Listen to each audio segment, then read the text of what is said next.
Hello everyone, GD Govind का health care academy के podcast session में आपका फिर से स्वागत है। आज हमारे साथ है दीपा कुमारी, जो कि जीडी गोविंद का हेल्थ केयर अकेडमी की एक बहुत ही अच्छी और ब्रिलियंट स्टूडेंट हैं। तो आज हम जानेंगे उनकी पैरामेडिक जर्नी के बारे में। Welcome to our podcast segment. तो दीपा, आप पहले थोड़ा सा आप अपने बारे में हमारे व्यूअर्स को एक ओवरव्यू दीजिए अपने बारे में।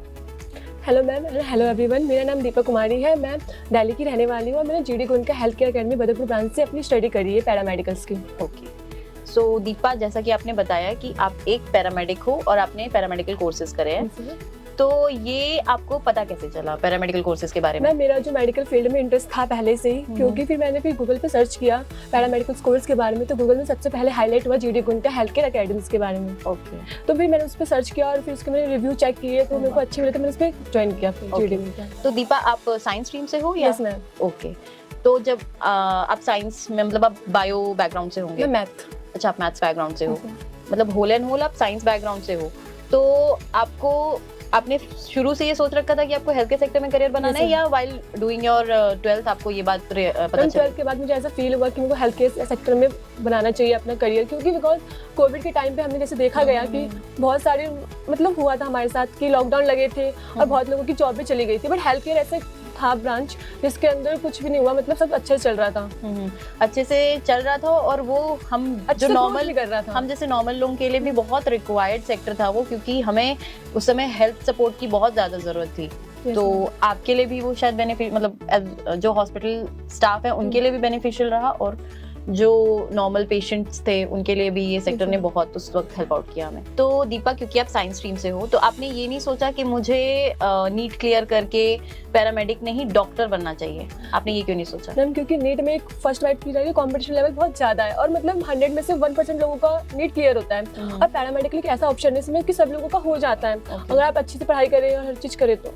अच्छा, तो आपने नीट दिया था या फिर आपने ट्राई नहीं किया? मैम, ट्राई नहीं किया। ओके, क्योंकि आपको आपका वो लेवल पता होगा कि मैं नीट क्लियर नहीं कर पाऊंगी, तो इससे बेटर है अगर मुझे हेल्थ केयर सेक्टर में जाना है तो मैं पैरामेडिकल कोर्सेज कर लूं।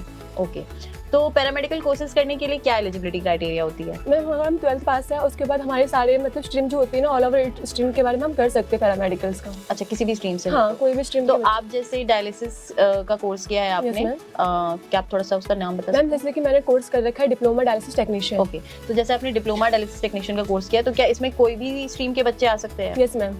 ओके, तो ऐसे बहुत सारे ऐसे कोर्सेज भी है ना कि सिर्फ वो साइंस स्ट्रीम के बच्चों के लिए ही स्पेसिफिक है, तो वो आपने क्यों नहीं ऑप्ट किया? मैम, क्योंकि लैबोरेटरी में मेरे को इंटरेस्ट नहीं था, मेरे को टेक्नोलॉजी डायलिसिस टेक्नीशियन में इंटरेस्ट था। ओके, तो Deepa, out of all paramedical courses आपने डायलिसिस टेक्नीशियन का कोर्स ही क्यों चुना?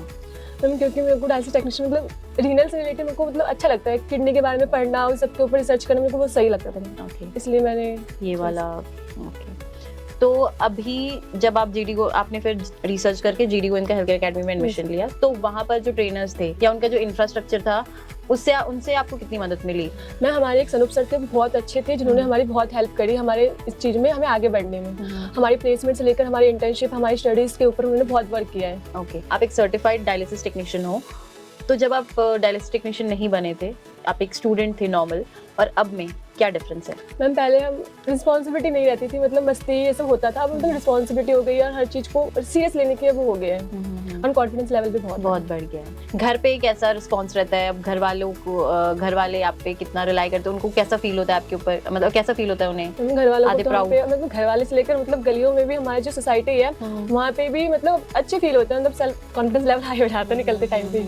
तो ये कितना सेटिस्फाइंग सेक्टर है करियर वाइज, और यहाँ पर किस तरीके के बच्चों की रिक्वायरमेंट है अभी भी? मैम, अगर यहाँ पे बात की जाए तो मतलब कोई इंसान एवरेज भी है और मतलब बैक बेंचर्स भी है ना, तो वो इस फील्ड में आ गए ना तो मतलब वो सक्सेसफुल हो ही जाते हैं। ऐसा ये स्किल बेस्ड सेक्टर है। हाँ। ओके, तो इसके लिए और क्या क्या एलिजिबिलिटी क्राइटेरिया होती है? जैसे कि मार्क्स तो आप रहने दो कि ठीक है, चलो मार्क्स 50% भी है, देन दैट इज फाइन, और इसके लिए और क्या क्या चीजें चाहिए होती है? हाँ, हमें मतलब मेंटली और फिजिकली स्ट्रांग हमें होना चाहिए, और मतलब कि हमें इंटरेस्ट होना चाहिए किसी भी फील्ड में जाने से पहले फर्स्ट ऑफ ऑल। तो आई थिंक यही दो मेजर रिक्वायरमेंट्स है कि आपको मेंटली फिजिकली आप चैलेंज ना हो, प्लस आपका इंटरेस्ट होना चाहिए। That is the main requirement एक पैरामेडिक बनने के लिए। दीपा, एक और एक सवाल मेरे मन में आता है, क्योंकि आप एक लड़की हो, तो अभी भी एक लड़की हर सेक्टर में अपने आप को प्रूव कर रही है, तो हेल्थ केयर सेक्टर में वो भी एज अ पैरामेडिक आपके क्या क्या चैलेंजेस हैं as a girl? First of all हमें डिमोटिवेट किया जाता है। अब अभी हमें ट्रेनिंग पे तो मतलब कुछ लोग है कि डिमोटिवेट कर देते हैं